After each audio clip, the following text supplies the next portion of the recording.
All right, I am so excited. Today is another edition of our Transformation Tuesday podcast, and I'm here today with a dear friend of mine, Shekina Ray, who I met probably, I think, about 5 years ago. And one of the first things I noticed about Shekina is that she has an accent. And so, Shekina, I want to start there. I'd like you to tell us a little bit about yourself, where you're from, and that amazing accent that you have that's very, very unique. So can we start there? Sure. I'm originally from Hungary, and I came to the US a long time ago, but then I moved back to Europe after I found out that my mom was dying, and after she died, I stayed in London, and then I lived in Holland for a little bit. So you can't really tell where my accent is from because I've been all over the place, and most people can't really figure it out. So that's what's going on with my accent. So recently now I'm in California, so mostly in the Laguna Beach area, but I come to San Diego a lot. So I love hanging out with you, and your events are just fantastic and transformational. So we just had one last weekend, and that was absolutely amazing. So I'm grateful for your work. Thanks for that. And I'm saddened to hear about your need to return to Europe to take care of your mom. And I was excited to hear you say California, because with your accent, it almost sounds like you integrated some Tantra into it. Because when you say it, it sounds like Kali, the Hindu goddess California. That's fun. So I like that. So tell us a little bit about your journey, Shekina. When we were talking, I was moved to hear that prior to your adventures in Tantraland, you kind of lived a pretty mundane and unfulfilled life. And that kind of stuck out to me, because in my conversations with many women, I know that what you shared is something that a lot of women experience, being unfulfilled in life, in marriage, and in their sex life. And so if you don't mind, I'd kind of like to talk about that aspect of your life. So can you fill us in with a little bit more details than what I just did? Like somebody who doesn't know you at all. Yeah. Yeah. So I've been married a couple of times, and like you said, in my married life, it was not a real deep connection with our partners, and I find that when there's not a deep emotional connection or energetic connection, then the sex is not as good, because to me it's really important, and I think for most women also, to connect on every level. And so when I came to Tantra, that's why I experienced being able to connect on every level instead of just with the body parts, so and that's what I'm actually looking for in my connections: have a good emotional connection, energetic connection, good communication, and then the sexuality just falls in place a lot of times.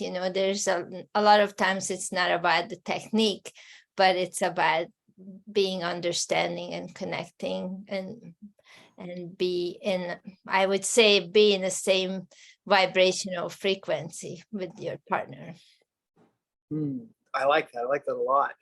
It's interesting, Shekina, when I started doing this broadcast every week, I had a mission, and my mission was to kind of dispel the myth that Tantra was all about sex. And my goodness, if I had a nickel for every time I talk about Tantra to somebody outside the Tantra community, I'd be a billionaire at this point, because everyone seems to think Tantra is all about sex, and I'm like, wow.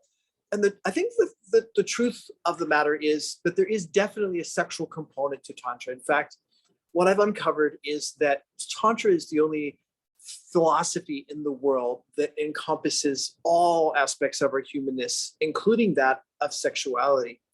And so a lot of people do come to the world of Tantra looking for exactly what you were looking for, for connection and intimacy. And through that connection and relatability, they find that sex gets better. And so I think I'd like to have you share a little bit about your tantric journey and how did it improve your life?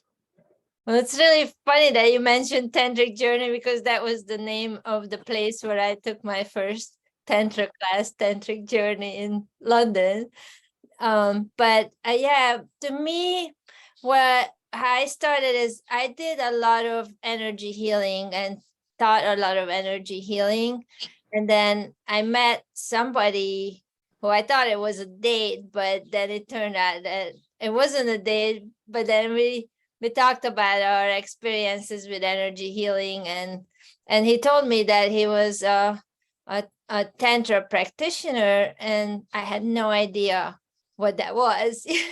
And I was afraid to ask him, so I went home and I googled it, and I'm like, oh, I'm interested in this. So I said, how about you give me a tantra session and I give you one of my other energy healing modalities. And we got together, and I did my energy healing for him. And then I said, like, let's talk about this tantric session. And he said, I thought you wanted to do it, not just to talk about it. And I said, okay, yeah, but I don't trust you. So we talked for a long time, and until I felt like I could trust him. And by the time we did the session, he's like, I don't have time to work on the genital area. I just give you a massage. And I'm like, oh, great, but the way he moved energy, that was like off the charts for me, as being an energy healer for about 15 years. By then, I've never experienced so much energy moving through my body. I was practically levitating off the massage table. So I'm like, oh, I need to learn this, because, for an energy healer, just like my energy field just got like shut out into orbit. So I'm like, I need to learn this. And there was no sexuality, no genital touch. It was all about like bumping up my energy frequency to a much higher level. So that was my first experience with Tantra. That sounds pretty profound. I'm curious, was there what was the healing? What was going on? If you don't mind being a little vulnerable and sharing, like, what was the specific thing that you were trying to overcome through this modality of healing? Well, to me, due to a lot of sexual experiences that were not fulfilling to me, I became, one is a bit shut down, but also quite controlling. Like, they had to do a certain routine for me to be able to open up. So what Tantra helped, like, touch my face first, caress my hair, like wow. They had to do like certain routines so for me to be able to relax and feel safe. And where when I started doing Tantra, through being able to connect through eye gazing and light touch, and everything's going super slowly, I've become so much more open and so much more accepting of like, this is not how it has to be, one step at a time, but I just like welcomed like a lot more variety of connections and touches and things like that. Does that make sense? Yeah, it makes total sense. I feel that sometimes physical interactions can almost feel formulaic, like you need these series of steps to get to a certain point to feel relaxed. And it sounds to me like through these tantric healing experiences, you've been able to let that go and just kind of surrender. Yeah. And, yeah, that's beautiful. That's beautiful. So then, Shekina, I guess I'd like to know a little bit more about where you're at now. You've been practicing Tantra now for quite some time. You've overcome some pretty big obstacles and used energy healing and tantric tools to heal yourself and now others. And I just find that to be incredibly fascinating. Tell us a little bit more about the work that you're now doing in the world and what your toolbox encompasses. Okay, so my favorite thing is to teach people about the energetic component of Tantra. And I teach something called Intro to Energy Orgasm and also erotic intelligence. So to me, what's really lighting me up when I see people like feel their energy for the first time and being able to connect with other people on an energetic level. And my very favorite thing is to see people having an energy orgasm for the very first time. It's like Christmas, you know, every time this happens for me and for the person as well. What I'm really passionate about is helping women to be able to be more orgasmic energetically and physically. When I took my Tantra class, I learned that 50% of the women never have an orgasm, and a lot of Wow. them actually fake it. And so I wanted to help women to be able to open up like I did and having a more orgasmic experience. And then with guys, what I noticed is like a lot of guys are really well-meaning, but they don't know how to connect with a woman. So I also like to teach that. And with couples, what I love is, especially if the spark is already gone, the relationship became a little bit stale, to help them to reconnect again and help them to really appreciate being together again and enjoy each other's company more. That's pretty fantastic. I imagine that there are many women who would love to take your class, as well as many men.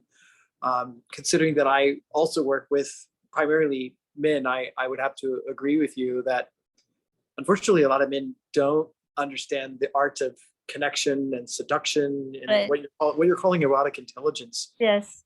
It's kind of sad that many of us kind of learn by watching misogynistic movies and pornography to figure out. Yeah. And it's like, and it doesn't really translate in real life to a real person. That like people are like, why isn't my partner reacting the way I saw that woman in the porno react? Well, because exactly. sorry, it was all acting. And yeah, exactly. Yeah. So you are an energy master, pretty well known in our community for such, Reiki teacher, Tantra teacher, and you've also integrated a little bit of the Kundalini teachings into what you offer the world now as well. And so I know that we've got some things on the calendar coming up, and I'd like to kind of share with the world what those are. You want to talk about what's coming up on the calendar? Yeah, so the first one is going to be Let's Talk About Sex. That's my other favorite topic, because I want to take the word taboo out of sexuality, and I want to have people to freely be able to talk about what happened in the bedroom as much as what happened at the restaurant the night before. So and be able to like express their desires to their partner, and be able to hold space for their partner when they express their desires. So we'll be doing that with you online here, I believe on the 24th of August. And then I will have a workshop with you also about erotic intelligence on the September 10th, I believe. And then I will also have one on energy orgasm, I think September. I don't know when. I don't know when that is. We'll have to look it up. I actually forgot, but I'll tell you what we will do when I post this online. The links to these workshops will be underneath, as well as links to your Right. website, so that And people then can find you. last but not least, I'm doing one that's called From Burnout to Bliss with Kundalini Reiki. So I'm actually going to incorporate the Kundalini energy with the Reiki energy, and that's super exciting also. So Those are some pretty amazing offerings and quite beneficial to a number of people, yeah. I'm sure. So yeah, we'll definitely get those links down below for any of you guys watching this to follow. There are a couple of just amazing, great workshops. And as you can tell by listening to Shekina here in this video. She's an amazing, high energy person with a lot of talent and just fun to learn with. She's very passionate about what she does. And all of that said, Shekina, is there anything that you would say to somebody who's kind of maybe on the fence? They're not sure if Tantra is right for them. What might you say to that person? What I would say that the events that you come with me or Shiva J or most of the people I know in this community are completely safe. We're actually very strong on teaching people boundaries, how to say yes, how to say no. You never have to do anything ever. And so why not try it? You can walk away from it any minute. You just have to walk through the door, and if you like it, stay. If you don't like it, leave. There's nothing to lose. So that's pretty awesome. Yeah. Take a chance, basically. Yeah, You'll be safe, respected, and it's an edge. Yeah. I will add to that, Shekina. One thing that I invite people to often is like, if something feels edgy, if it feels like I'm not so sure, like it's okay to be a no. Like that's one of the things we teach people about. It's no, because if you're a no, it puts closure. Like don't be a maybe, don't be on the fence. Just give it a no. Take a step back and allow yourself some space to think on, like, was that invitation for me? Like, do I belong there? And you're free to change your mind. Like if someone invites you and it didn't feel right at the time, you can be like, you know what, I've changed my mind. Can I still come? And these are part of the empowerment tools that we give people. And the other part of that I like to remind people about is that, if you show up and it's just not for you, you can walk out the door. I always tell people that. And, it's like when you know that you're free to leave at any time, it's like you're not forced into anything. You're always a choice. It's like, hey, I can show up and just like I can dip my toe in the water and see if this is for me or not. Yeah. Yeah. And I think that's one of the biggest things Tantra gave me is to be always a choice, and I don't have to do anything I don't want to do. That's like I was 42 years old when somebody asked me if they can hold my hand or they can kiss me. That doesn't exist in the real world. So the fact that people actually ask you before they help themselves to your body, it's huge, So, and I think that's a skill that every woman appreciates and every man needs to learn to ask for permission before you do anything. So I really like you said that. Thank you, Shekina, for that as well. Yeah, it is an important skill. That is a big fundamental cornerstone of the Tantra community is consent. And I don't know about you, but when I was growing up, consent wasn't even a conversation. No, everything was just assumed. Even in the way that my parents, raised me and disciplined me, it was definitely not around consent. So the idea that consent is even an option is still sometimes mind-blowing. And it's my favorite thing to share about our community, because a lot of times people think, oh, well, if I go to a Tantra event, how do I know I'm not going to draw in a bunch of unwanted attention and energy? Well, because we focus on creating a space where consent is the primary cornerstone of what we do. Yeah. And so I do have just a few more questions for you. Okay. So knowing where you're at and knowing where you've come from and what you're doing and the great things you're doing in the world, actually, is there anything else that you would like to say to our would-be listeners today about yourself, your work, or about Tantra? Well, you already mentioned some of it. People feel that when they come to my workshops, they feel safe. It's fun. It's never a lecture. It's always experimental. And it's a lot of my workshops are just a bunch of exercises to feel your own energy. And the best compliment I ever got once is this guy once said that, how they say that space is the final frontier. He's like, no, it's actually my body is the final frontier, because I've never felt all these energies and sensations in my body that I felt in your workshop. And a lot of times people say that they kind of felt stuck, like they lost their job or had split up with their partner, and after the workshop they have enough energy to start moving again and creating something different for their lives. So that's what I've been getting a feedback on from most people. Thank you, Shekina. That's very helpful. And yeah, thank you so much, Shekina. I will put the links to everything that you've got coming up, including your website, in the comments below this video. Thanks everybody for dialing in, and thank you once more, Shekina, for being so amazing and awesome. And I look forward to what these workshops unfold and being the space for transformation in the lives of every being that we should encounter on this journey. All right. Thank you so much. I really appreciate it, and I hope I see you guys somewhere in the world, hopefully at Shiva J's place or some other place where we can meet and in person and have some awesome experiences. So, Namaste. Thank you so much. take care. Bye.